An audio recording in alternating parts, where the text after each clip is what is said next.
Hey everybody, this is a video about how to take a Kenmore washer apart to get broken glass out. We had a situation where we had a glass lid very similar to this, obviously not this one, that was placed in the washer, and I guess it was a little too close to another piece in the washer, and it shattered, and glass went everywhere within the dishwasher. And even after we cleaned up everything that we could see, we still heard some glass moving around, and I'll show you how to take this particular model apart to get it. I'm sure other Kitchenaid dishwashers, or probably just dishwashers in general, have a similar kind of approach. So this is the particular model that we have. It's a KUDR24SEWH2. So I'm sure that other Kitchenaid dishwashers will be very similar. Basically, you just take out a bunch of screws and take things apart, but being careful not to misplace pieces, and then you can get the glass out. So here are the tools that I use to complete the job. I just had a portable drill this is a star bit that comes in pretty much any assortment pack of bits. Vice grips. I have a screwdriver with a socket on here. This is a quarter inch socket, and then a socket wrench here with an extender, and just this extension bit for using within the drill. And of course, don't forget the ever impressive shop vac for vacuuming out all the glass and water if there's still standing water in your dishwasher. But don't forget to take out the vacuum bag and the filter before using the shop vac with water. Now, we also use a little strainer. You can use a strainer or a colander or something, such that when I vacuum things out, I was able to pour out the water and not get glass all over everywhere. So that might be helpful. Of course, the first step is just to take out the bottom tray and put it to the side. Well, actually, the really first part is make sure you turn off the circuit breaker for your dishwasher. And when you're putting it back, make sure you turn it back on. So this is probably the easiest part. There's a little tab here that you just rotate counterclockwise to take this sprayer arm off. But after you take that arm off, notice that there's a collar here that goes on there. So a little collar here that's on the bottom of that arm. Just make sure that doesn't get lost.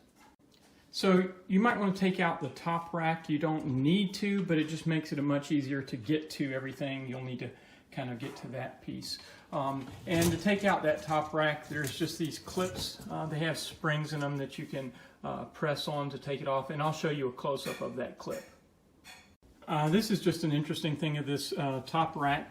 This sprayer arm that spins around, if you look closely, you can see that there's this arm here, and it actually disconnects in this model from where the water source, I guess, comes in over there. And as you close the top rack, it actually connects. So that's kind of interesting. So here's a close-up of the end clip. You can see these got these springs over here that you can just push in to get the clip out. And you can see it comes so that the open end is on the bottom.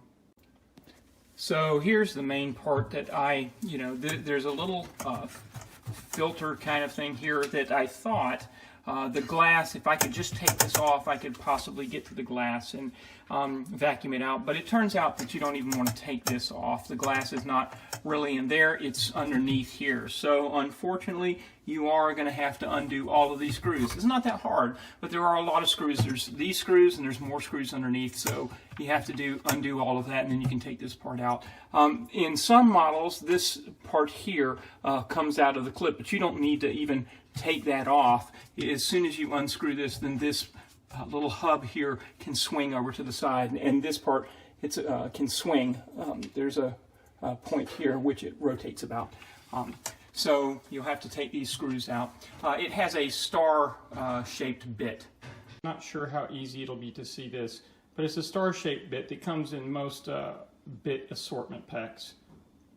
So this is actually the piece that is, or the part or step that is the most difficult to take, and that's because this thing here, I believe it might be called an impeller, I'm not sure the name of it, but it spins, and in addition you've got a nut here, so you're trying to loosen this, but the whole thing spins.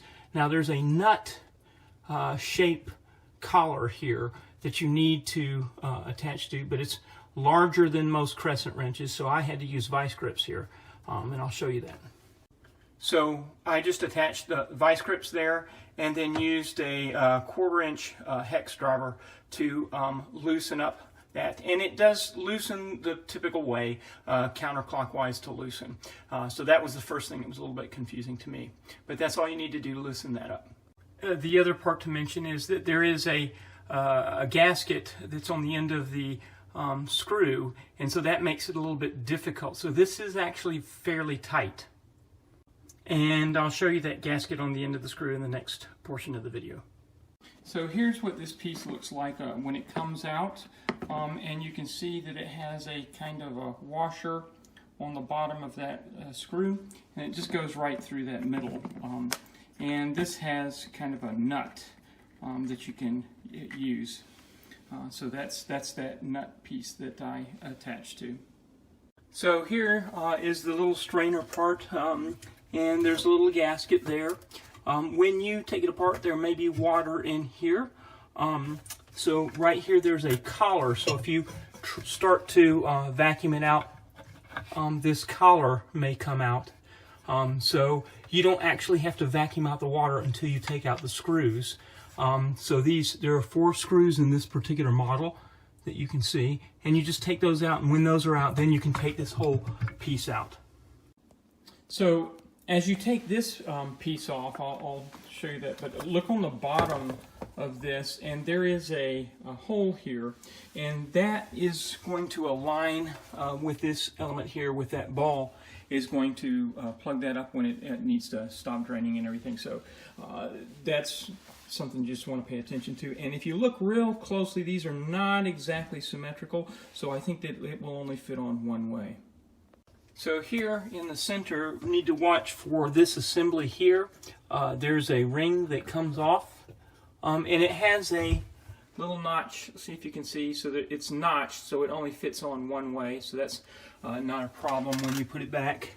And then here is another assembly you take off, and it has a spring with a little point there, and there are some holes down here that it will fit in, and then there's a sleeve right there. So if you're going to use a shop vac, make sure you don't accidentally vacuum up those things, as well as this ball over here.